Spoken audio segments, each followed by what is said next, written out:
All right, we're here with BGSU women's soccer coach Matt Fannon. Coach, heading into your first season, you had a new team, getting them acclimated to your system, your style of play. This year, the returnees already knew a lot about you. You knew a lot about them. So what were your primary objectives or concerns heading into this season? At the end of last season, as a staff, we sat down and looked at the specifics that we felt we needed to improve. Obviously, 2017 went reasonably well. So we wanted to pick the very specific things that would make a difference moving forward. We really tried to implement them through the spring of 2018. A couple of those things were just being, figuring out how to get a bit grittier, figuring out how to just have that winning mentality. And they're all things that weren't necessarily tangible. So there was no real way of recording how we were doing it. We just had to get the right pieces and put them together. And obviously, coming into the fall of 2018, we knew we were going to have a really great opportunity to travel out to Hawaii, but that would have its own challenges with the schedule and things. So I think we just consistently throughout the spring and then throughout the fall kept trying to find the details of what we needed. And I think one of the big things was just, it was never a case of this is what we're going to do this season, let's go do it. It was weekly, what else do we need? What do we need to change? What do we need to continue? What do we need to get right? And then along those lines, you did get off to a little bit of a slow start in the non-conference season. Was there ever a point where you had concerns that maybe we need to change something, or are we not doing something we should be doing? Yeah, we at 1-3.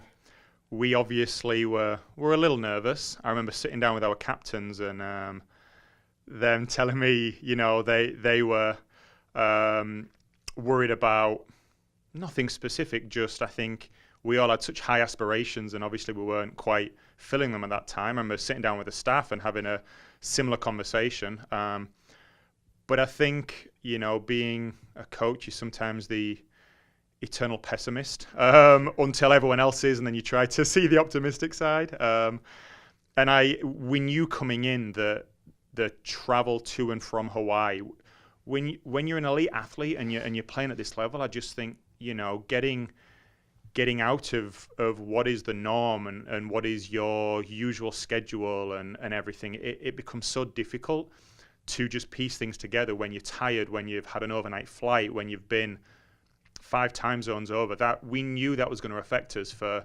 weeks afterwards. I put a lot of research into other teams that had done things like that and knew that was going to happen. So, about 3 weeks after Hawaii, we started getting back to about where we were or where we felt like we should be. And that was when we started really hitting our stride. That was about when conference season started, and obviously from there we seemed to figure most things out, I suppose. Yeah, and then the conference season, as you mentioned, you really hit your stride, got off to a school record start. The 10-1 MAC record was the best in school history. You mentioned, normally you're focused on the next game or maybe the upcoming week if you have back-to-back games on the road or whatever. But was there ever a point where you kind of looked at the big picture and thought, we have a real chance to win this thing? I think it was after we beat Buffalo and we'd officially won it. That was the point that that became a reality. I think that, as the season was going on, as you know from every time we spoke, it was what we're going to do in the next game. And that was the only thing that ever really mattered. And I think that's one of the reasons we were able to be successful. Just the fact that the players really bought into that. We as a staff really stuck to that. And we made a point of just saying, this is what's at stake today. And all that matters is our game today. So, it was really once it had happened that we felt like we'd got there. And then the MAC tournament, that for every team now, there's really very few surprises anymore, no matter who you're playing, where you were ranked. You've seen the other team, they've seen you, it's your second meeting. Things tighten up a little bit, benches get shorter. But for you, what was different this year, I guess, going in as the favorite and also getting to play, knowing that if you keep winning, you get to keep playing at home? Yeah, it's tough because, as I just said, we just wanted to keep doing the right things in the same way. And it's always just a little different subconsciously for everybody, the other team as much as us, when you're playing in a tournament. And I think, our job as a staff was to try and keep our players calm, try to make them realize that we were here because we'd done things the right way all season long and earned it, and there was no reason to change anything at this point, knowing that the teams we were playing against probably would change some things because we'd already beaten all three teams earlier in the season. And especially when it got to the Final Four, we're playing two teams that we felt like we'd been beaten pretty comfortably in those games in the regular season, albeit earlier in the season. So for us, it was trying to keep the players a bit calmer, but subconsciously for the other team, I think you always see them come in a way that is way more aggressive, way more intense. Last year, it was exactly the same, and I think it was one of the things that maybe hurt us a little bit last year was that, we really ramped up that intensity and the quality goes out of your game when that happens. So we knew we were going to be under a lot of pressure. Most teams had moved around their system and their style of play to play against us when we were beating everybody. So we didn't really know what to expect from the other teams other than that intensity. And, we just tried to make sure our players were prepared for that. And obviously they did a really good job with it, and it turned out to be pretty successful.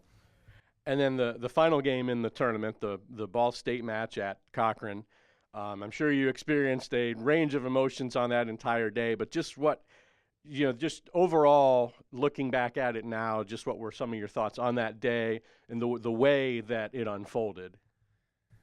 Yeah, it's interesting because, I've eaten, slept, breathed soccer my entire life, and to look back now at a game like that, it was a really stereotypical final in a lot of ways. We were on top in a big way for big parts of it. We're under the cosh for a good part of it, and that's really normal in those big games. So I think throughout that, I was always reasonably calm, just because at that point, the amount of trust I had in our team to get it done was honestly quite liberating as a coach. It just meant that I was a lot calmer than certainly I was a year ago when we were in the final, just because I knew we'd already beaten Ball State pretty handily. I knew that we had the tools to win. Now, when we went through extra time, hitting the post twice, getting a couple cleared off the line, it was one of those where in the back of your mind, you try to keep telling yourself, don't worry about, the fact that people believe in fate, because clearly we've still got a chance of being in this and winning it, despite everything seemed to be going against us. So when it went to penalties and we're in a place where they score and they win, the whole thing, to be honest with you, again, is quite liberating, because you step back, and I think that was one of the big differences. At the time, they were still talking throughout the shootout about who was going to take it and who was going to step up, and we'd put the girls in the list, and I just said, it's on you. We've done this plenty. You got it. And they believed that, and they knew that. So, even in the moment where they score here and we've lost, none of it really hit me until the moment that it was over. And even then, it was kind of a strange feeling, So pens are a really bizarre way to finish, and it's a really tough way to lose. I've been on the wrong side as well as an Englishman way too many times. So it was obviously great to see the emotion pour out of our women when that happened. And I think almost there's an air of relief at that point as well, knowing that you've been the best team all season, knowing that you've earned it. But in that moment, anything can happen. So I think the elation was as much as the relief in that point to know that we finally got it. And then there's, with the success of the team comes a long list of individual awards. You were named Coach of the Year for the second straight year. You had the MAC Offensive Player of the Year, Defensive Player of the Year, school record number of all MAC selections and all region selections. What do those kind of accolades mean to you and the team? Yeah, in terms of the players, obviously it was incredible, but I think it was very much deserved. So if it had been anything else, we'd have probably been disappointed, which is a strange way to look at it, I suppose, considering the amount of awards that our women won. I think that, it goes to show the depth of the team, because I know there were a couple of people pretty disappointed they didn't get on the list, as were we, to be fair, like I said. So that's great, but, I think it just shows a bit of intent of what we plan on doing going forward. I don't think we were surprised by those awards at all. And I think going forward, we want to make sure the same things keep happening. In terms of, winning Coach of the Year, it's funny, but I don't feel like it's really fair. It's named Coach, but if I was able to do anything good this year, it's solely because our staff worked so incredibly hard. I worried about soccer all year long. That was it. Our women are so good in the classroom, such great ambassadors for our program in the university that we never worry about anything else. Our staff work so hard getting things done that I just don't worry about anything. And I think, if it was Staff of the Year or Team of the Year, Program of the Year, that would probably state what that award really is. But again, we just have an incredible staff, an incredible team that make it fun more than anything, as well as, I hate to say it, easy, because you just get to do what you love doing, and we get to do that, every single one of us, every day. You had a large group of seniors, 9 of them in total. Some of those are fifth-year kids. That's a group, obviously, they were here for several years before you came along, and they're learning that new style, that new system, and just what has that group meant to you and your program? Yeah, so starting just 2 seasons ago, it's always one of the things that you're the most cautious about. Players that don't want to buy into a new system, that don't have the mentality to be able to move on and try new things. And the truth of it is, this group, anytime they haven't said, okay, we totally believe in you, they've sat down and said, hey, this is what we're thinking about this. Can you explain it? We've explained it. We've tried it. They've gone, okay, I'm not sure there's a better thing for young people to do, a better way for them to approach it. I don't want them to say, okay, you've got the answers, we'll listen, because that's not critical thinking. That's not going to help them on game day when they're on the field, when I can't kick a ball for them, when none of our staff can be out there, So we want them being able to challenge in an appropriate, respectful, adult way. But, they as a group, as well as the rest of the team, have just been such great leaders, such great ambassadors for who we are and who we strive to be, and what our program is all about. I think that we talk a lot about, it's great that we're doing things on the field, but if we win conference championships and don't graduate, don't get the job doing in the classroom, that makes me a bad coach, it makes us a bad staff, it makes them wasting their time in college. So we have 2 seniors graduating with a 4.0. And pretty, I think every other one of them at like a 3.2, 3.3 or higher, which is really incredible, and just, I think, tells you exactly who they are on and off the field and how seriously they go about everything they do. And I feel really lucky to have been able to spend just 2 years with them. And I know the rest of our team feel the same way about them, and they feel the same way about the rest of our team. I think it's been a really great couple of years for everyone involved.